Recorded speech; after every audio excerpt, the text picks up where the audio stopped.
Hello, Bl'Artagnan here with Crevasse Part 6, the second of the Lufania Plus level fights that we'll be doing for this year Crevasse event.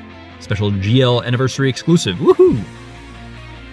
We got here an all-yellow, all-short sword team featuring Bartz, Lightning, and Ramza. Before we get too deep into it, be sure to hit that like button, hit the subscribe button if you haven't already, leave a comment down below telling me what you thought of the event, the fight, the banners, Garnet, Lightning, I don't know, just give me your opinions. I want your opinions. Give me your facts. I want your facts. This intro's taking way too long. Let's get into it. So, the moths are back, and they, once again, are kind of pushovers. These guys have always really just not been terribly threatening every time they've shown up, but that's okay. I'm bringing a team that's honestly a little bit underpowered, if we're being perfectly honest. And this is 3 burst units underpowered. Go figure, right?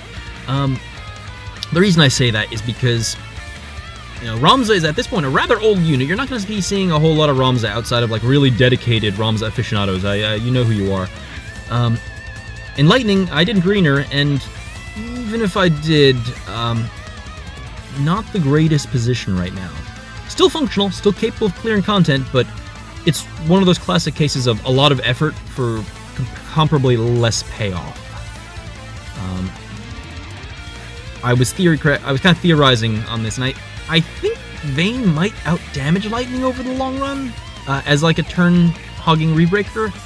Not 100% on that, but I think the follow-ups from his burst may actually give him a higher damage ceiling over time. Then again, Lightning has, like, splash damage and longevity and free turns, and her EX hits pretty darn hard, so that's something. I don't know. I just think the fact that her own burst only really raises her floor and doesn't elevate her ceiling is, hurts her in the running, is what I'm going to say. She's still, look at this. She's still going to be doing that Lightning thing where she solos a boss all the way to the end, the end of the earth, and you never see their turn again. But, single dumps on skills, man, it feels bad. It feels bad.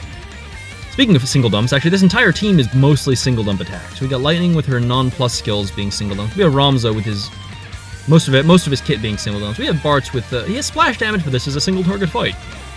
Anyway, oh yeah, I forgot to mention the orb I'm using for this fight. It's the one where it's HP damage increased by a debuff. I think there's another component. I think it's also a sap orb, maybe, possibly, but spoilers, that's not going to come up. One thing I will notice about, I did notice about these fights is they took these older Lufania fights that aren't super duper threatening, but they increased their stats by 10 to 15%, increased hit points, something like that. And you really feel it. The boss feels tankier, if you ask me. It could just be because this team's damage output is not tremendous, but it definitely felt like it took a while to kind of hack through it. Maybe it's just the fact that it's a single target fight and Lightning has splash damage now that they couldn't bounce around. I don't know. But yeah, what else is there to talk about? Because gameplay mechanics here, nothing super special. I'm going to be spamming Lightning and blowing them into oblivion.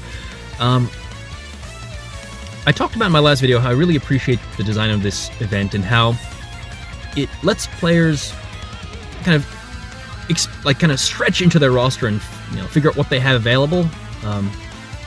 Figuring out things like, what's a blue greatsword that I have? Maybe I can, do I have a red gunny unit I can fit in here? There are places it can improve upon. A lot of people are talking about, the ability to reset the codes, things like that. And I wonder if maybe there could be more room for, I guess, how do you put it, options, like, for instance, whip users, they're kind of out of luck for the most part. There aren't too many opportunities to use whip in this stage, or in these stages, to meet the challenges. And that's probably okay, honestly. There's so many characters in this game that the fact that you can't run 7 in this and get points for it, you'll live. I think the fact that Unique is locked out of the 3, you can't do a team of all 3 unique, or of 3 unique weapons, is a little bit like, oof, because Unique is very common, but it's also kind of to sell the banner characters a little bit, I think, and they're allowed to do that. They do things like that. And of course, there are going to be folks who are just kind of annoyed that they can't hit the high score because they just happened to not pull Vayne, or they didn't want to green, or they didn't want to pull for Bartz, or they didn't want to, well, okay. It is worth noting that in order to get a perfect score, you basically need Garnet. I suppose if you have built Strago and built Zonde, you can maybe carry a Garnet, but I don't want to be the one to try to do that. That sounds rough. Every stage has its synergy bias, and I suppose that's where it is here. It would have been nice if there was a bit more distribution, like, I don't know, maybe if like one more staff user out there was green crystal or something like that, but I don't think they thought too hard about it when they made the requirements. That being said, there's a lot of room, you know?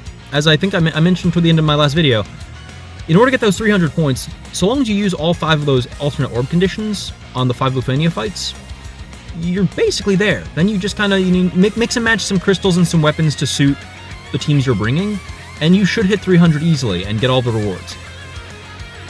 Which is great. I think it's great. I suppose back in the, I remember when Heretics came out, if I can tell you a story during the last 18% of this slog. When Heretics came out, I was a little bit concerned about new players because it was like, oh, you need all these, you're going to need so many characters to get through Heretics. And you could just synergy stomp your way through it with one team, and it turns out, yeah, not such a big deal. This has a bit more of a pronounced lockout, which is important, I think. It's important to reflect upon. I don't think it's game-breaking, though.